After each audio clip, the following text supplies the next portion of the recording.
In this video, I will show you how you can install Google Chrome on your iPad 11 A16.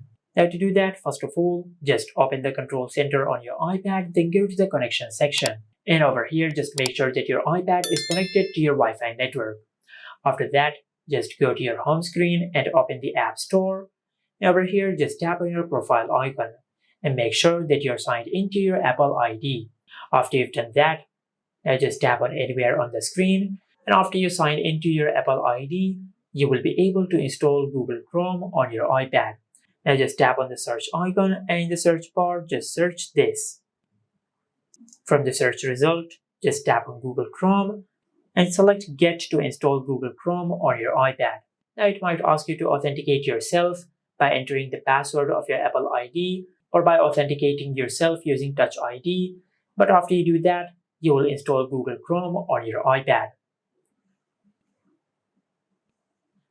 And this is how you can download Google Chrome on your iPad 11 A16. Make sure to like, comment, and subscribe. Thank you for watching.